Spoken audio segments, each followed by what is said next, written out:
Welcome, APC Tuesday meeting, and let me introduce Mike Conti. He's an Anchorage-based photographer, videographer, UAA professor of photography, head of the camera club here in Anchorage at UAA, and member of the APC board, which we're very happy about that. So he's going to show us his project on I Protest tonight. So take it away, Mike. Thanks, Bonnie, and thanks, Jason and APC. It's really an honor to do this, especially on this particular day, at this time, this day, this year, and I'll get to that later in a minute. I wanted to go through my thanks first because I'll forget if I wait till the end. So thanks for IGCA, the International Gallery of Contemporary Art. They do great work here. They show all kinds of cutting edge contemporary artwork.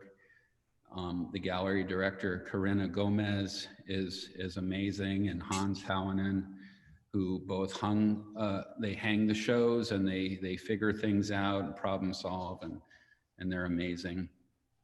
I was talking earlier about Joe and Donna Carr, who do all kinds of great things here as well, like including the floor, which I was raving about, the gallery floor. Their son, Joe Carr Jr., did the 3D scan of the gallery, which I realized now that I'm here, I don't really need to be here because there's an amazing three-dimensional scan of the gallery, which I might show you later. I might click on that link, but anyway, Joe does that kind of work. So thanks to Alaska Photographic Center, Bonnie, Jason, Petra, Gail, and Matt, and myself. I'm also on the board. Thanks to UAA students who put themselves out there to show their work and you know, take a risk, take a leap into the next level of photography and showing their work in the public. I got to thank Jimmy Reardon with Rabbit Press, because he's the printer of this book this is a zine that I'm going to talk about. I'm also going to talk a little bit about Jimmy's bookmobile and also the Anchorage Zine Fair, which is selling my book and many other zines, and some of which are protest related and some aren't, but that's at anczine.com. So like Anchorage Zine, anczine.com. And you can buy my book for fairly cheap, other people's stuff. So check that out if you're interested. Also thanks to everyone who was involved in the making of my photos. Like, I'm a documentary photographer, and so like all the people that I've photographed, they're the subjects, and they're putting themselves out there to express themselves in a First Amendment kind of way, exercising their First Amendment rights. So thanks to everybody that is putting themselves out there that way. And thanks and love to Shoko, and also my kids, Ella and Riley, who were sometimes with me and sometimes at some of these events, or participating in the events. So here we are on the eve of the inauguration and of the next president. I need to thank one more person, I guess the International Gallery Board. But a little quick story.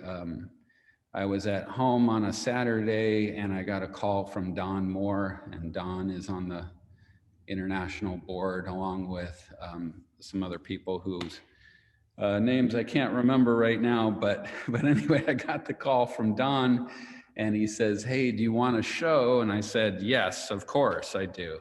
And he said, well, it's January, and due to COVID, we've had some cancellations. And immediately I thought, January, this was after the election, so I knew Trump was on his way out and Biden was on his way in.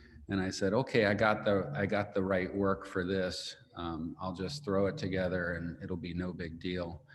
And of course, it's always a big deal. It's always a lot of work. And Don also suggested showing my UAA students' work. And so I put out the call to them, and 18 students from beginning to intermediate to advanced classes have answered the call. And so I want to start with them because, well, we'll just do that. We'll just start with the student work. Earlier I was walking around with the laptop, and I just want to prove that I'm actually here. This isn't a digital background, but I'm going to walk over and I'm going to do the actual slideshow thing. But at first, I just want to show, can you see the red dots? We're making sales here. So this is the UAA student work, and the concept is light.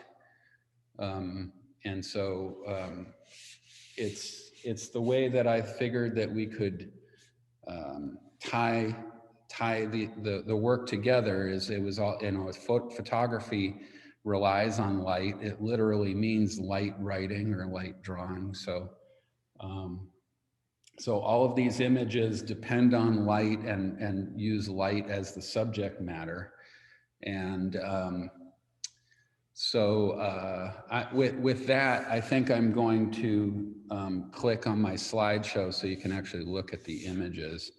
Let me go back to the desk here, and then we'll talk about their work. Let me make sure that I have the right thing set up. Okay, so if I share my desktop, you will see the show, right? Everybody see a dark piece with a ladder? Okay. View, enter full screen. Okay, this is a shot by Sarah Back to It, and this is interesting because I looked at this image and I said, okay, I've seen this before. You've shown us this image before. And she said, no. And I had to think back that I saw this before, and it turns out that it's in Carlsbad Caverns in southeast New Mexico. And this is an image of a like 100-year-old ladder that goes down into a deep pit, even deeper into the caverns, like thousands of feet below the ground. And so to me, this image looks kind of out of scale, like this could be a tiny image or it could be giant. It's one of the things that I really like about it. This is by Connor Farrar, who's here tonight. And I think there's a mysterious quality to a lot of his images, and this one in particular, it kind of hints at a story or hints at something that's happening beyond that circle of light in the forest, in the trail. Oh, wait. Okay. This image is by Albert Bowling, and Albert is here tonight. By the way, any student who wants to speak up can kind of break in if you have something to say about your image. Otherwise, I'll just press on. But Albert was an advanced student last semester and made an amazing portfolio of black and white landscape images. And this one in particular, I thought was striking in its use of light and moisture and atmosphere and composition. There's an amazing depth to the image that leads you in and out. This is, I think he calls this Denali squall. Is that right, Albert? Oh, yeah, this Denali squall, or yeah. Yes. So anyway, Albert had a lot of great dramatic landscapes, and this image is by Matthew Meyer, an intermediate student, and I love the weather of this image, as well as the color contrast from the two very different qualities of light through the snowy forest. This image by Mike Leonard, another intermediate student. You know, it's actually more difficult than you would think to photograph the full moon. And I like the simple composition of this image. And this is by Caitlin. And of all her images, I like this one the best, and the use of light as it falls on this tender moment between a dog owner and her dog. But there's also some nice stuff going on in the background with the forest. And it was her choice to go black and white, which I think was a great choice. This is by Emily Gordon, and thinking about light in terms of, you know, refraction through this fishbowl and the distortion. This was from her self-portrait project. And Janae Robinson, another dramatic sky weather system over Anchorage with incredibly rich blue light. This is by Connor Duffy, and I loved his choice to maintain color in the environment and to turn this was his self-portrait, you know, and to turn his figure into black and white. It said something about, you know, the removal of oneself from environment, or maybe you could interpret it like focusing on the environment rather than the figure. The figure takes the background. This is by Aaron Porter, and Aaron is here tonight. And I was mystified about how he made this. I thought it was a special effect or something, and it turns out he was shooting with just a very fast lens, and was able to create this kind of very colorful and dynamic abstract image.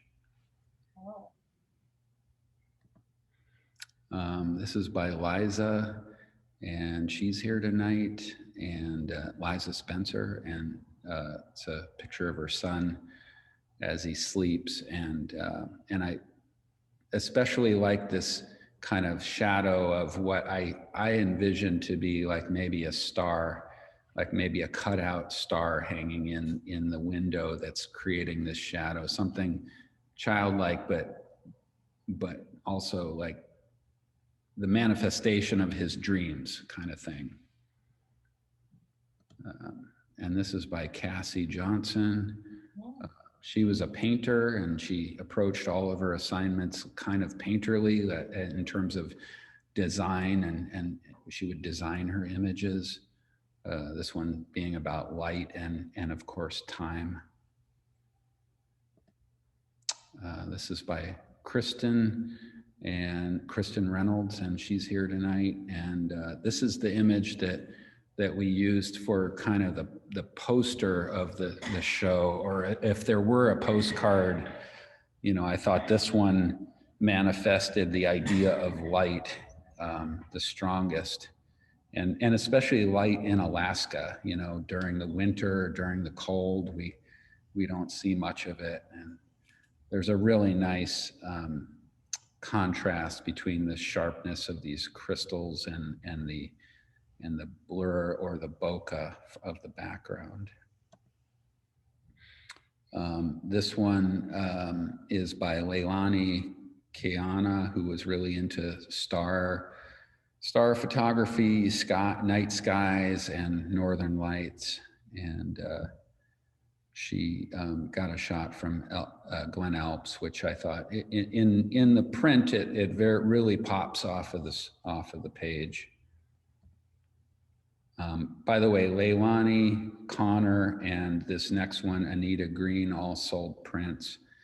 So this Anita is an advanced student, or was an advanced student, and I really like the drama and the light that's happening in this shot from earlier. Well, I guess this was probably November or so, with frost and blowing snow and backlight. This was by Chris. I'm spacing his last name, but the light that happens between two people, I think, is what this image is about for me.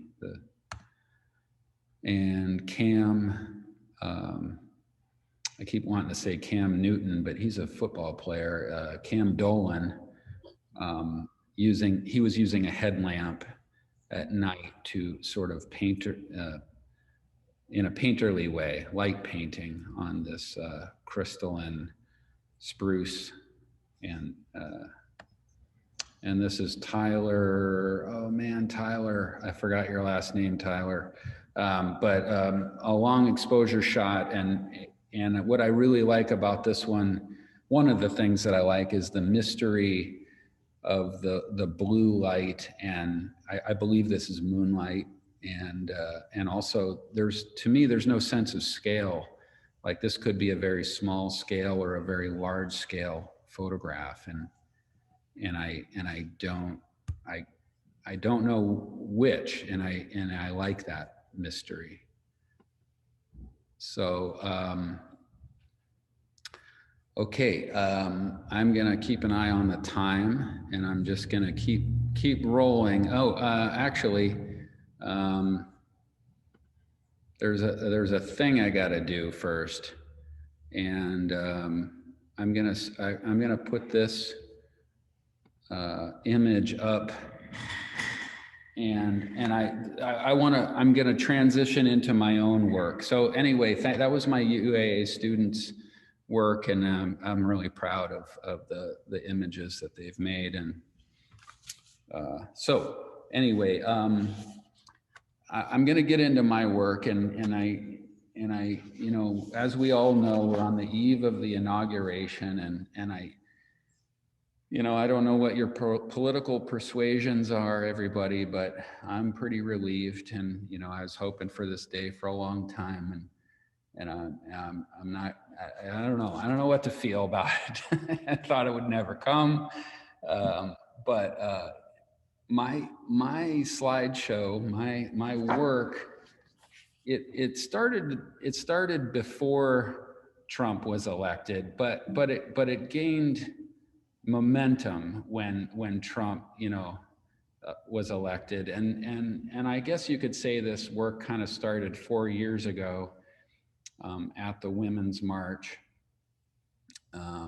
which was maybe maybe you don't know, but a reaction against the election of Trump, and on Inauguration Day 2017, people gathered all around the world, around the states, around the world, and marched for social justice and equal rights and racial justice, and against everything that Trump had ran on in his campaign. So I want to read my artist statement from the book here, the protest book.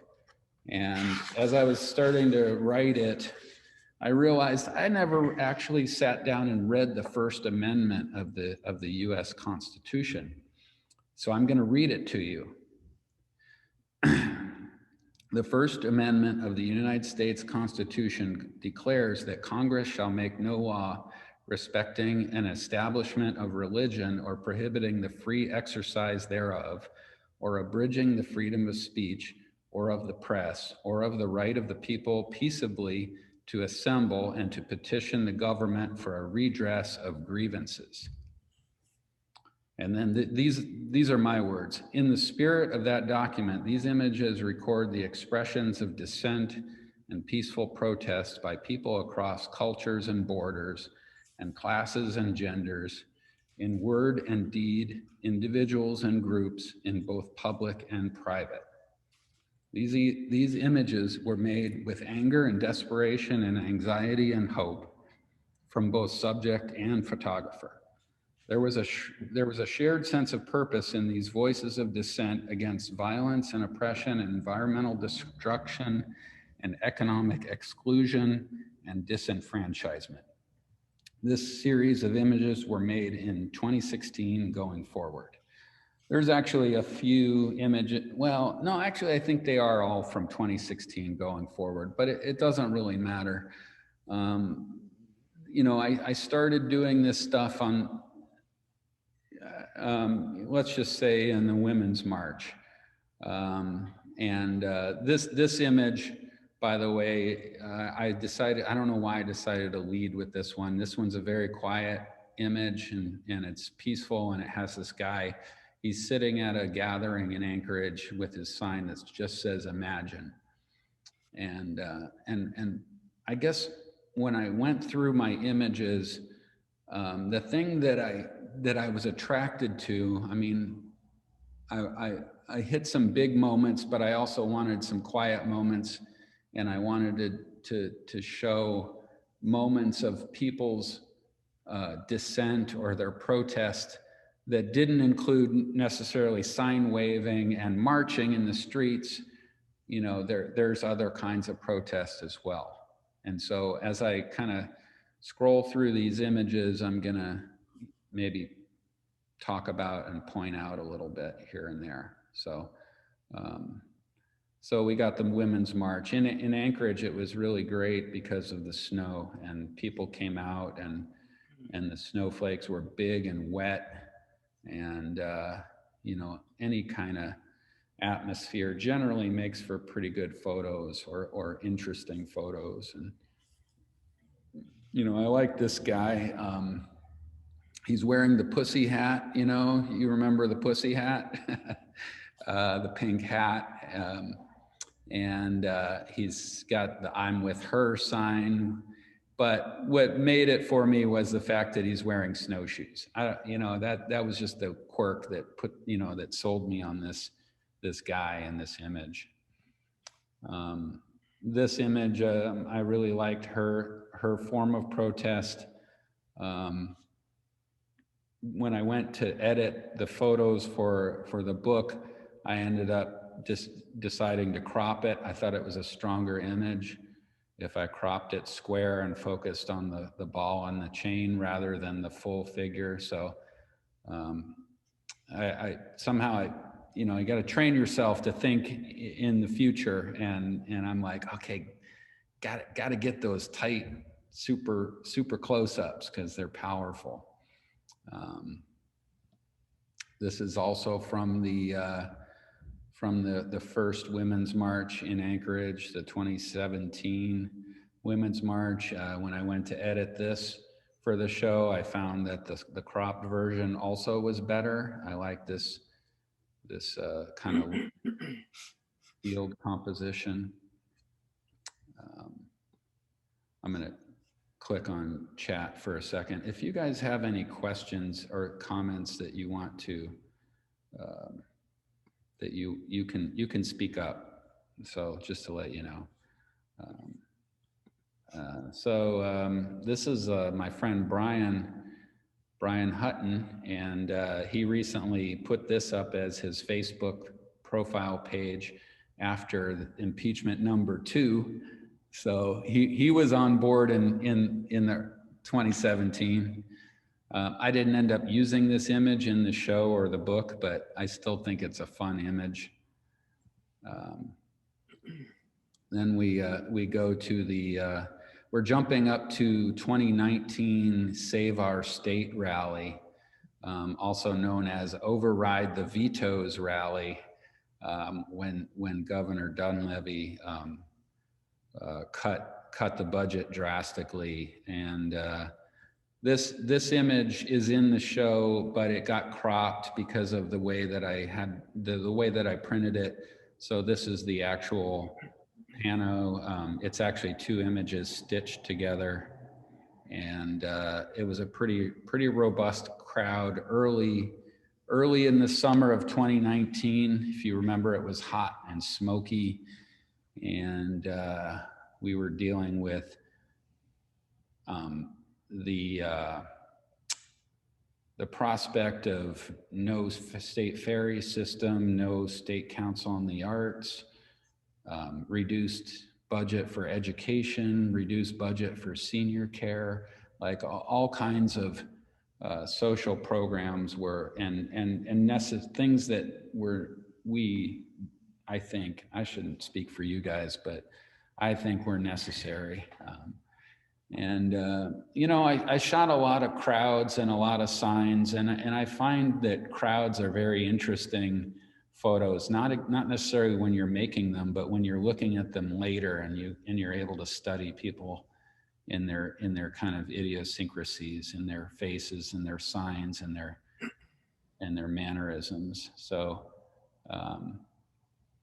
this was the same protest movement. We were all protesting the cutting of the State Council on the Arts, and they started this hashtag. And this is my friend Sarah Whalen Lunn, and this particular picture, I think, God, it ran in some magazine for the arts, and I can't remember what it was, but this was one of my favorite images from that session. This was at UAA.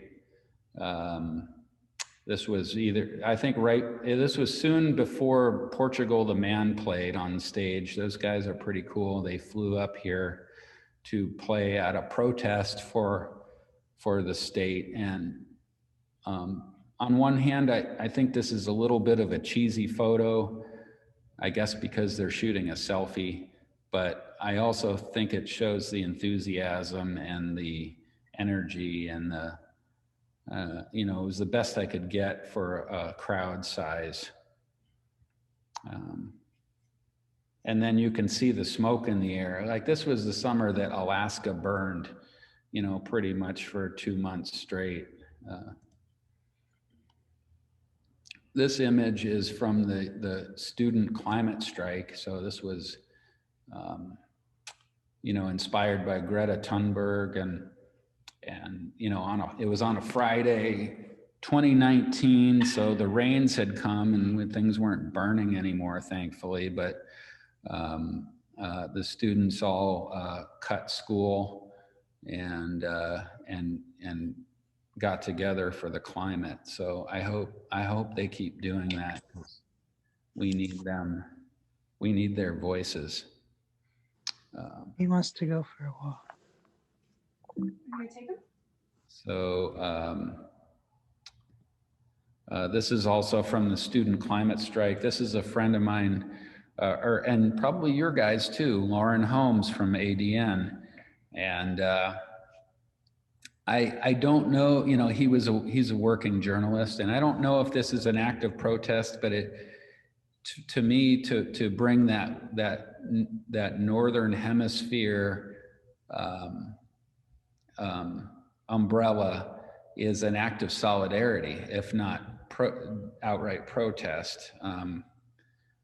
You know, we talked, and he has a young kid, and you know, you got to think about your kids when you think about climate in the future. So you know, some of my images, like I said, are not direct, like rah in your face protest. They're acts of quiet and peaceful protest many times.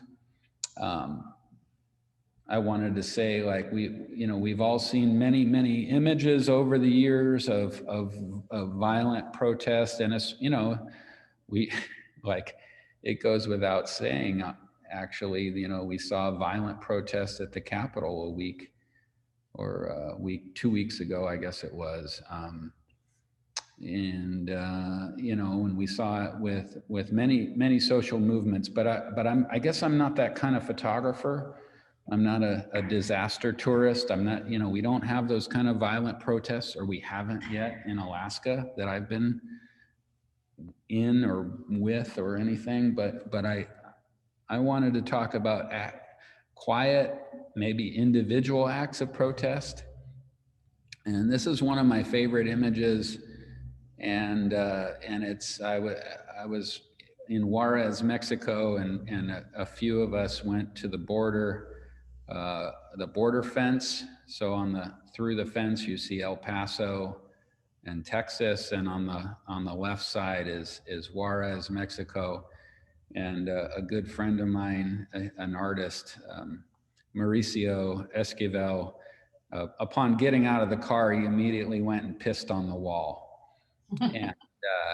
And to me, that is an act of protest. I mean, how much more, like what are you going to say? What else could you say? So some of my images, you know, are these individual acts, and this one is another friend of mine, Nuttapon Ma, who's an artist. And we went to again, we're in Juarez on the left side of the river. This is the Rio Grande, and then El Paso over here. And this painting on the wall for Sergio, on this date, Sergio was shot by a U.S. border agent who was on the El Paso side of the river.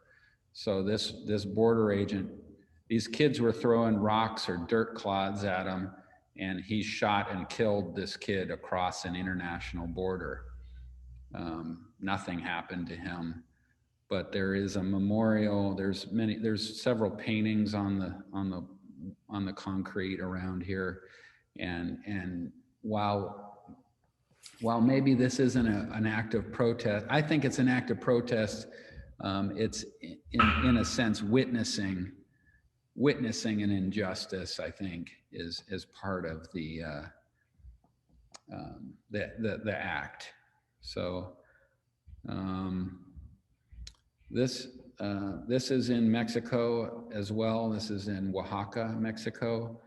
Now, my kids and I went there for a trip in 2018, and it just so happened that the entire country, the teachers of the country were occupying the public spaces and protesting their lack of support, their lack of funds, their low salary, you know, the same thing that teachers are going through everywhere.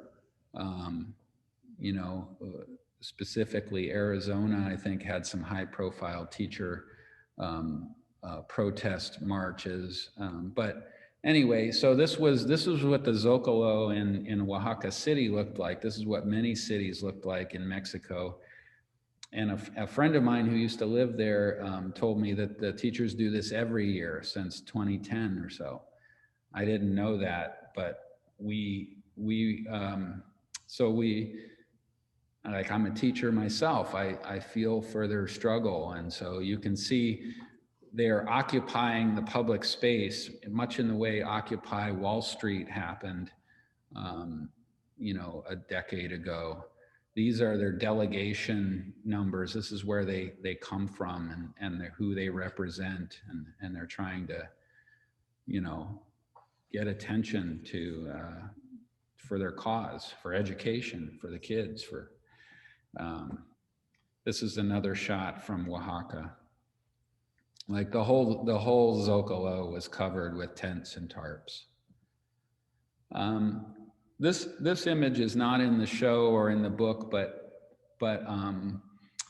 I see printmaking. Printmaking itself has a long history in social upheaval. Like if you needed to get information out to people, you could use relief printing. You could print handbills or posters. And this guy, his street name is Utarte, and he does fine art, but he also does posters and graffiti on the walls that are aimed at sort of right wing and business sort of interests that oppress. So I photographed a lot of printmakers in Oaxaca, which was great because there's such a great community there of artists and printmakers. This guy was just a vagabond, and his sign says, "Traveling without money, I am hungry, anything helps." And I talked to him for a bit. He's a guy from California named Jason, but his "Fuck Donald Trump" shirt made it in the book and the show. Whoops. There's a pic. I actually cropped it closer for the book and the show. So, but as far as a protest, like an individual protest, how much more direct can you get but wearing that on your shirt?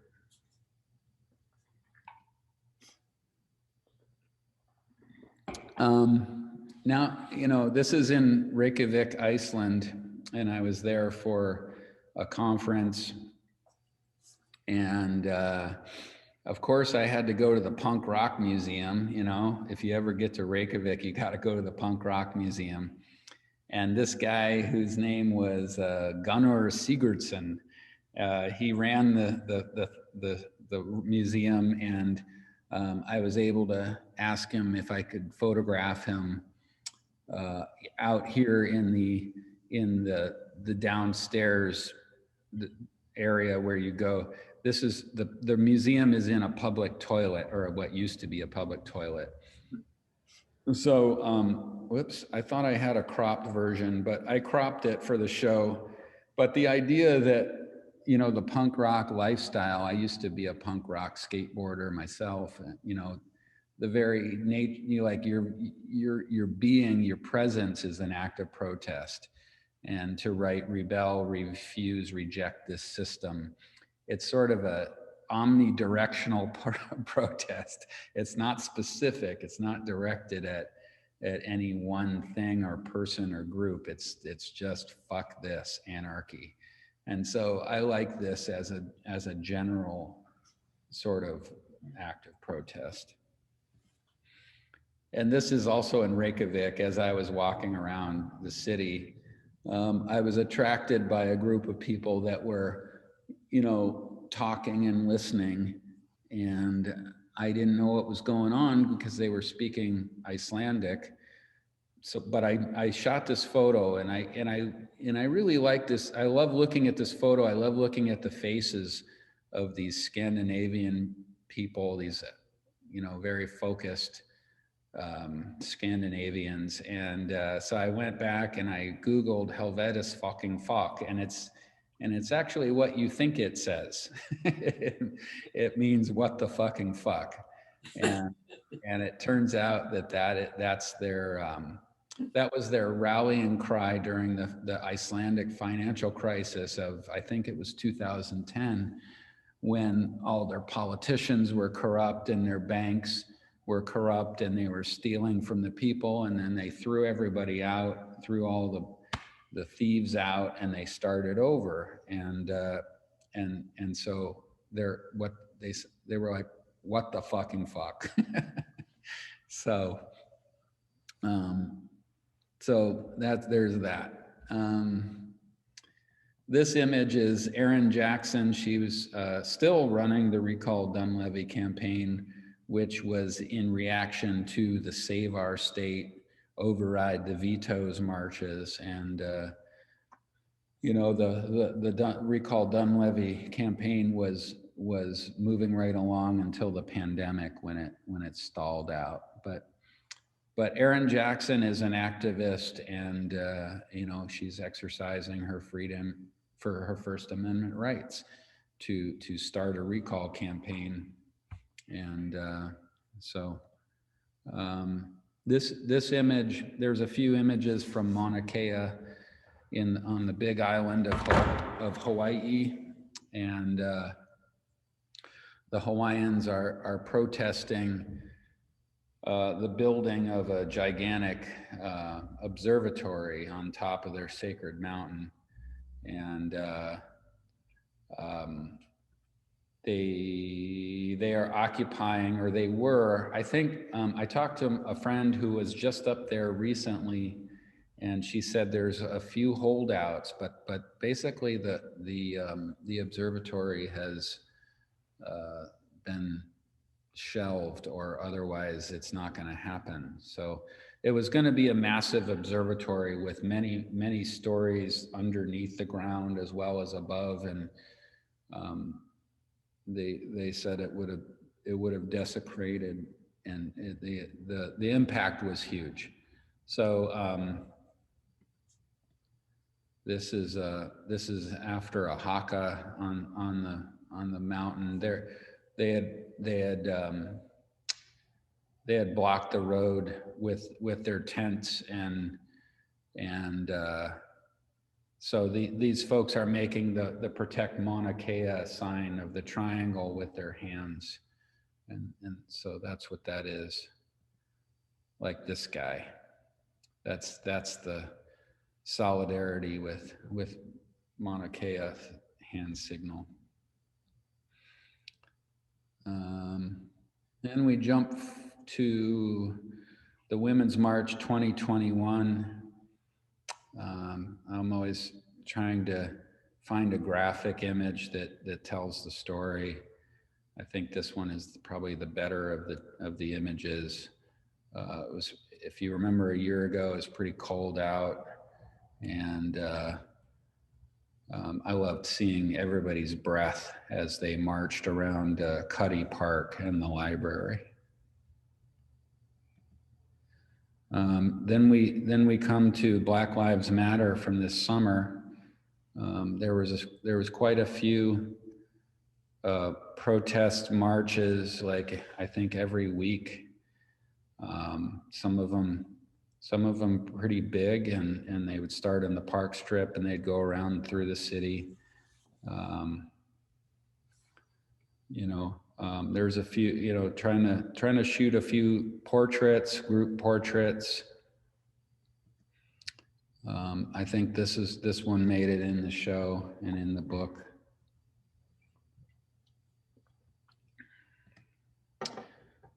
This is Erin Jackson again, the same woman. She spoke at the Black Lives Matter in Palmer. So Palmer was, it was peaceful, but it was contentious. There were counter protesters, and there was a lot of armed people, both Trump supporters and Black Lives Matter. There was a few that were armed as well, but luckily it was all peaceful. This is just me trying to get a shot with a lot of energy in it.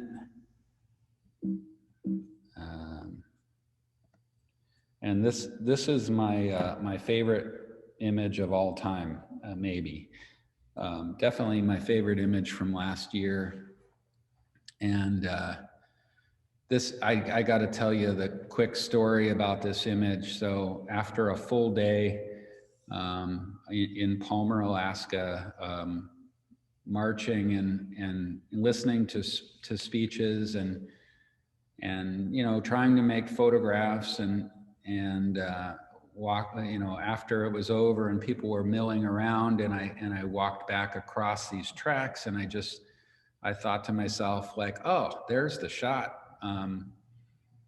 The railroad tracks, like what better symbol for, that goes back to the civil rights era, and even before that, the idea of the train tracks and the freedom train, and Martin Luther King talked about the freedom train. And so I just asked a guy who looked like he might be amenable to my idea, and his name's James Moreau. And I said, hey, would you pose for a photo? He's like, yeah, sure. And I'm like, can you stand in the middle of these tracks and hold your sign up? And it was one of those situations where everything falls into place, like the atmosphere, the clouds, the crowd itself kind of made this semicircle of people without really overtaking the central figure. It's just one of those images where I just, just had to like, thank the universe for all the things that came together, and it, boom, it was over. But it is my favorite image, and this is the one that I use for a lot of my press. For press for this show and for this lecture. This is also in the museum right now, for the Anchorage Museum for the Alaska Biennial. We saw that. This is a piece of graffiti by that printmaker that I told you about, the one from Oaxaca. His name's Urtarte, and this image is in the book. This image is not in the book, but it almost was. I liked it, but these you saw before. This was a piece of art that I made, that I carved, and a friend of mine's wearing that carving. Same here. This image is not in the book or the show, but neither is this one. Some of these end up on the cutting room floor as far as the book and the show, but there's still images that I like, and they might find their way into a project at some point. I'm going to talk quickly about this book. So Jimmy Reardon is a printmaker and a publisher, and he did this book. I helped him do the book, but it's a risograph print and printed book, and this is a spray paint stencil cover. So the riso process is pretty cool because of the way that it's not perfect. So Jimmy was able to make color separations and print images that kind of look like they're full color, but they're really only blue and orange. But when you make the right separation, it combines and gives you the idea, gives you the impression that it's a color image. It's hard to explain briefly, but you kind of get the idea. I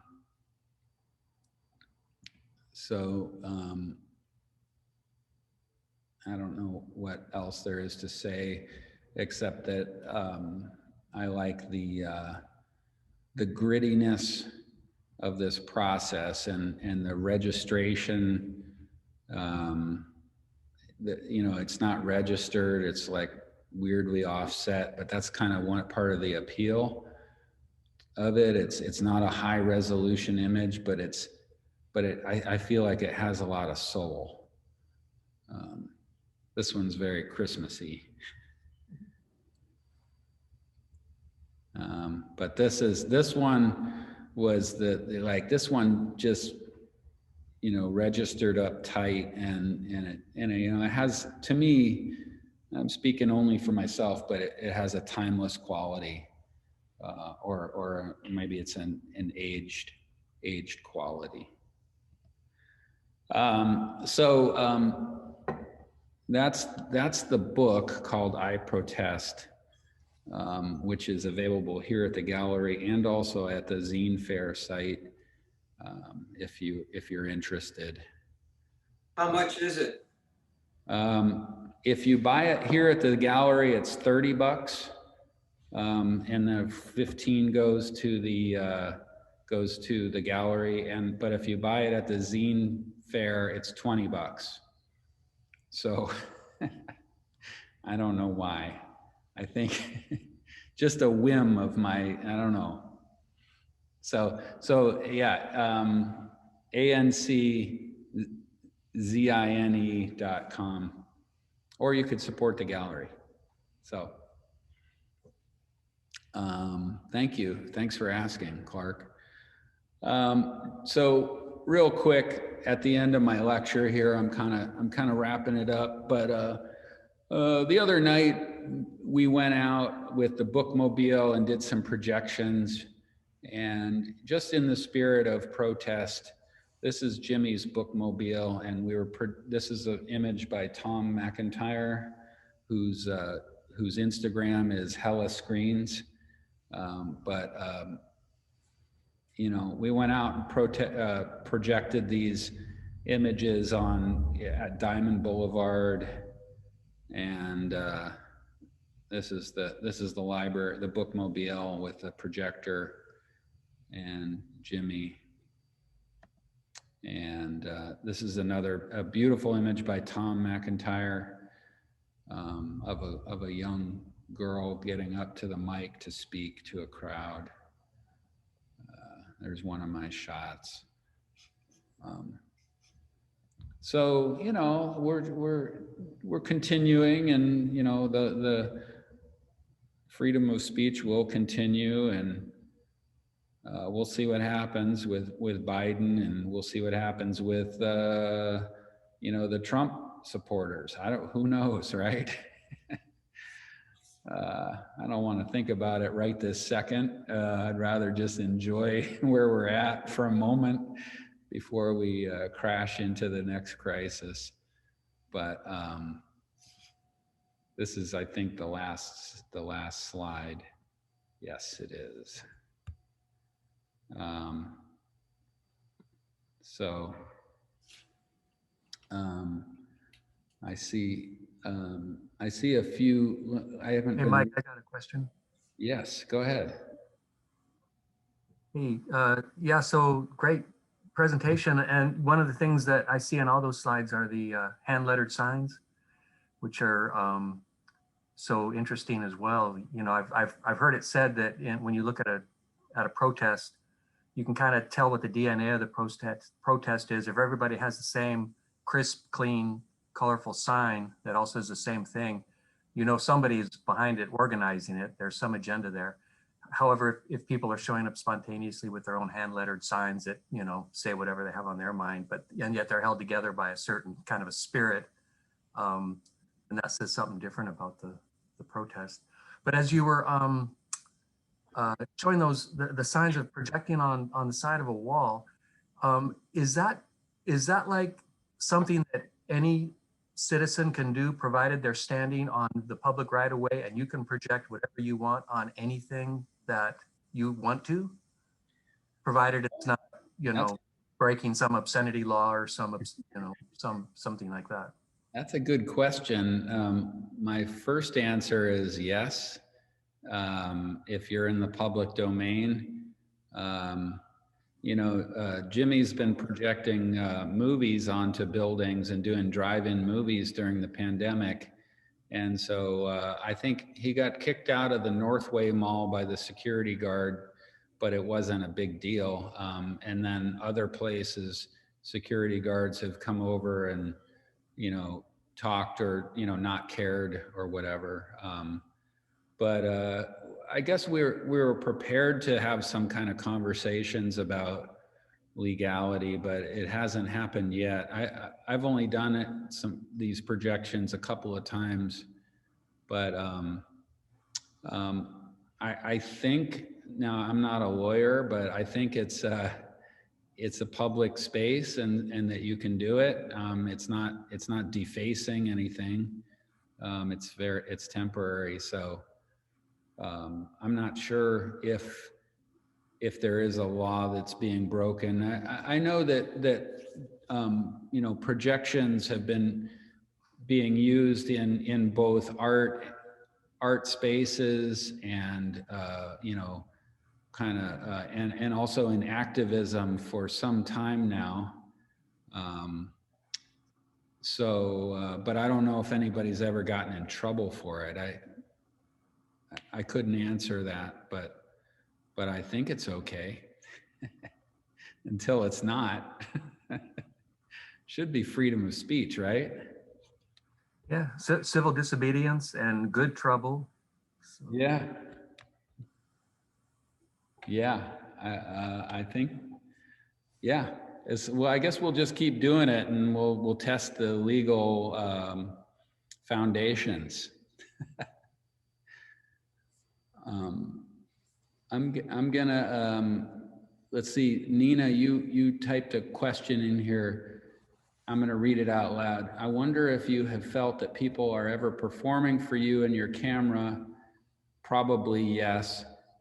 And is being photographed in a moment of resistance a heightened act of protest? I don't know. Does the amplification mechanism of the camera change fox behaviors? Folks' behaviors. Folks. Well, probably yes, you know, like once somebody's feel like they're being observed, they often act differently, but you know, if you're in that act of protest where you're marching, you want to be seen, and you're in the public space and you want your voice to be heard. So I think everybody's pretty amped up and they're performing anyway. So yes, you know, I think that's implied that there's a performance happening. You know, I think anytime somebody feels like they're being observed, they're probably performing in some way. So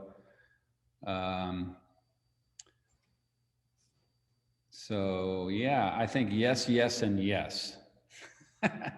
I just think that's so interesting because your background, your previous work has been documenting artists as they're performing or as they're doing what they do best.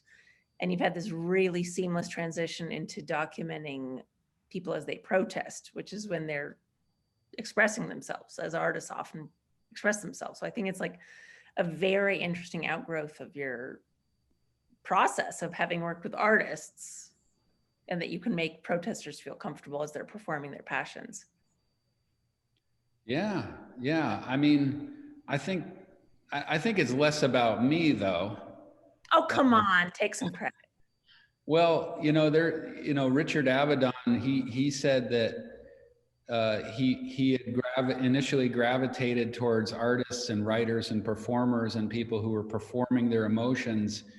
And, you know, maybe it was an easy low-hanging fruit, you know, like if you want, like photographers are always looking for cool things to photograph and cool people and interesting people. So if somebody's putting themselves out there already, it's kind of a given. I mean, so, but yeah, maybe it's give and take, you know, it's symbiotic relationship. But when you're going to a protest, you hope that you get amplified. So you're performing a role in that. Yeah, I think so. Actually, that reminds me of something that Clark told me once. And Clark, you can, yeah, I don't know if I'm sure you'll remember thinking this at least, but when you're the photographer at the event, you're part of the event and you're making the event more important. Do you remember saying that? It's true. Yeah. So, yeah, I mean, even now, I mean, all the protests we've had here in Little Calistoga, you know, when I show up, you know, people kind of like play to the camera, you know, and I'm the only camera in town. Yeah. And so yeah, it happens. I mean, it's good and bad, you know. Yeah, for sure. And somebody, like if you're having an event, you would hire a photographer for the pictures, but also for the importance that it lends to your event, right? And yeah, so I'm one of many photographers at various protest events, and you know, there's newspaper people and there's TV news and there's other artists like myself, which I got to mention, by the way. Jimmy just put out some books by Tom McIntyre, who was one of the photographers that were being projected. Also he didn't put out a book of Carrie Tasker's, but Jovel Renning there, I don't know, Jimmy's putting out a lot of books lately, all on the Zine Fair site. So if you're interested in some more of those kind of, they're called zines, but I think they're somewhere in between artist books and zines, you know, because it's above a Xerox. It has the quality of an artist book, so a little more than just a throwaway zine. I have one more question, possibly a follow-up to what I just said. If so many people are covering protests right now, like what does it mean to do it and call it art, Mike? Rather than journalism, or rather call it documentation, or rather than call it everything else you would call it. Yeah. Well, I don't know if I'm calling it art. You know? You're having a gallery show. Yeah, but you know, I don't know if I'm calling it art. I mean, I'm calling their pictures. You know, I'm expressing my views through these pictures, so I guess that's art.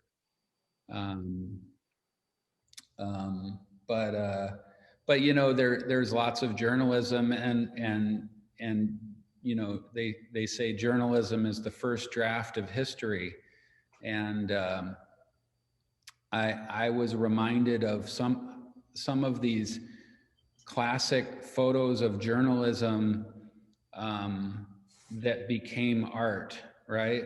And like 2 weeks ago at the Capitol riot, when we saw rioters hitting, like smashing the windows with American flags, right? And hitting cops with American flags. I was reminded of that busing photo, that protest from Boston in the 70s that was against busing. And there's a incredible picture, and I wish I could remember the name of the photographer, but he's literally jousting like a black man with an American flag. Do you guys know that picture? Yeah. You know, like you know, it's spot news, it's documentary, it's photojournalism, it's a front page photo on a newspaper, but it's history, and you know, nobody knows what's going to happen to their pictures. We just make pictures and we tell stories, and then something happens to them. Who knows what, but you know, I guess making this zine is more, I mean, it's not a newspaper, it's not a magazine, it's kind of an art object. I don't know, does it matter what we call it? We could really go deep into that, but maybe we shouldn't right now. That photograph was by Stanley Fordham. Should we look at Foreman, Stanley Foreman. Should we look at that right now? Yeah, it's really one of the great protest photographs of all time. You guys might recognize this. Wait, let me get to my, well, I'll get back to that. Stanley what? Foreman, F-O-R-E-M-A-N. Just put protest.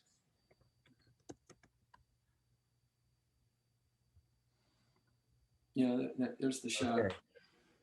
So this is the image. Like, you know, like how symbolic, like if you made that up as an art piece, it would be cliche, but this really happened. This was, you know, this guy felt that strongly about what this guy stood for that he was ready to like run him through with that flag, you know. And then, you know, we've got,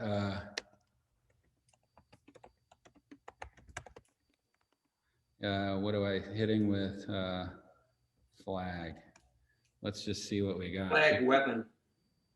Flag as weapon. Mm-hmm. Yeah. I mean, this is how these people think. You know, I don't know. There's so many images. We're still going through them, right?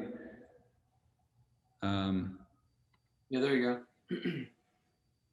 It won him a Pulitzer Prize. Oh yeah. Oh yeah. Yeah. So, I mean, maybe I'm just getting away from that sort of like navel gazing about the art world, you know, like who cares anymore about, I mean, no, let me pull that back. Let me think about that before I keep that on the record. I don't know. I'm just making pictures, or trying to make pictures. But are there any other questions? What are you working on next? Well, Nina and I, who's are working on a project that is more environmental. I mean, it's mainly Nina's project, but I'm doing some video for it, and it's called "It Won't Be the Same, but It Might Be Beautiful," and it's about climate change in a way that's, I think, more hopeful, right? Wouldn't you say, Nina? Yeah, I mean, I wouldn't say hopeful, but it's about actually putting your hands on the matter of change. And so Mike and I worked with puzzle stones, you know, those rocks that come out of glaciers that are like cracked and in lots of pieces. And so it's going to be at the Bunnell Street Art Center, opening on the 12th of February. So we're going to have like a digital Zoom opening conversation. We open to the public, but I think Mike's playing down his role in it because like he's a brilliant collaborator and helped formed lots of ideas and formalities about it. So yeah, we'll have some really cool conversations around that if you want to chime back in for that. So yeah, there's that, and that's exciting. We might have some more I think we'll have some more venues after Bunnell, but yes, we're kind of testing and launching at Bunnell. I think that's it. I mean, I'm just, you know, shooting pictures, you know, whatever, trying to come up with something. You're making a website. Oh yeah, that too. A lot of my time has been taken up by UAA and teaching right now because, well, it's just crazy. It's a crazy time right now. So a lot of teaching duties have taken precedence. Can I ask a question about that? Yes. So incorporating your students' work in a show that's about activism and you as being a devoted activist, like what does that mean? Are you incorporating your students into your activism? Are you proselytizing as a professor, or I'm just really curious about that relationship because it's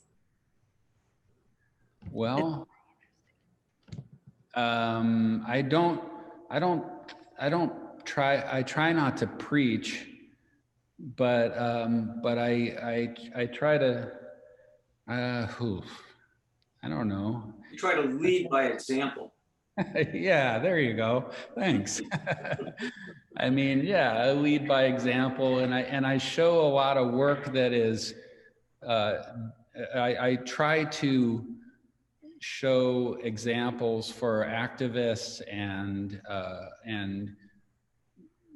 diversity of voices, and like, you know, all my liberal values come out in the teaching, but I don't like tell them what to believe, or I haven't really gotten, I haven't done anything political outside of like my own practice, I think. I'm not recruiting. I'm not a recruiter. I'm not political in the sense that I guess I don't. Even at the protests, I'm not a flag waver and I'm not confrontational. I'm just a witness. I'm an observer, and that's my role. I'm not gonna get in somebody's face. So. Mike? Yes? It's Kristen. Can I say something as your student? Sure. Please help me out here. Yeah, Mike does not involve us in his projects that are outside of the university. So while he has shown us images on occasion, they are under categories and focal areas that you can look at, but they are not recruiting us in order to help him at all. And the student show that is in the gallery right now has nothing to do with protest. It's a totally separate theme. Yeah. Yeah, thank you. I think it would have to be that way as well, wouldn't it? Because you're supposed to be non-partisan person as a teacher, right? Well, it's kind of a.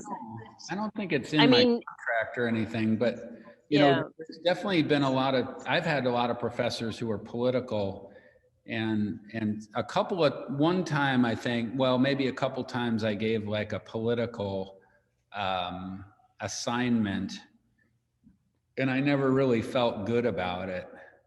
I don't know. It was a printmaking assignment, and I wanted somebody to say something about political something or other, and it just, I mean, it was okay, but it didn't, I don't know, wasn't my thing. I think I could. I mean, definitely, you know, Gary Collitz, he was very political, and he would, I think, involve a lot of students. I think that was more his personality. Well, yeah, and who's the Hispanic printmaker out there that has been super political forever and just great? Mariano, yeah. Mariano's stuff is just phenomenal. And, you know, you can't be around him without feeling that and knowing that about him, you know. And he's just, you know, funny and interesting and in your face about it in a very pleasant way. Yeah, he's very sarcastic and satirical too. Yeah. But he does ruffle feathers. Oh, I'm sure. Good for him. Good yeah. on him. Yeah. I guess I haven't really. Yeah, I'd like to think I'm more on the neutral side. You know, if I don't think I've ever had like a real Trumpy or right-wing student that I've had to go toe-to-toe with. Have you, Jason, ever had to like debate a student on politics or? You know, I think I have, but I haven't. It's more of a matter of, great, that's your opinion. Notice that mine is middle of the road too. We need to appreciate all values in this class right now. You shoving it to one side is as bad as me shoving it to one side. So let's stay in the middle. And you know, I teach media and culture, so a traditional journalism course. So we do need to ruffle those feathers, but we need to straighten them at the end, I guess. We need to have that conversation of like, of you know, where you're getting your bias from, and that no matter where you get your news from, you have bias, and getting people out of that mindset that they've got everything figured out. That takes some ruffling feathers, but I try to keep middle of the road as much as possible. Although I'll admit, as soon as class is over, if students want to talk, I'll talk. Yeah, same here. I guess I do try to, I let some of my biases slip in for sure, you know, teaching in the art department, but I do honor other people's opinions, of course, and try to foster dialogue rather than argue. a point that probably nobody is going to win. Nobody wins those conversations. So yeah, definitely. Yeah, middle of the road's better for classes. Yeah, but getting people to express their opinion is good, and getting students to kind of come out of their shell, that's always good. Or feel like it's a safe environment that we can talk about difficult things. I think that's more important, is creating the safe environment for, So, yeah, any other questions?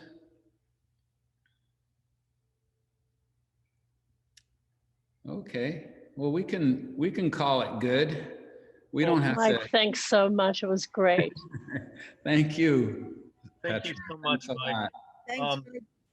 Before everyone disappears, I just want to make a quick announcement that we do have a couple upcoming talks that we do have some details with that we'd like to share for February. The third Tuesday, we have Kate Wool speaking about her work.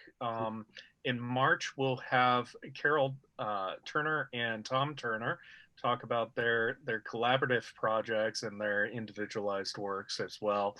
And we've got a couple other people lined up for the rest of the year, and we keep on making, we're more and more dedicated to this idea of having these monthly discussions, even though we've got COVID going on. I think that it helps everyone to be able to connect.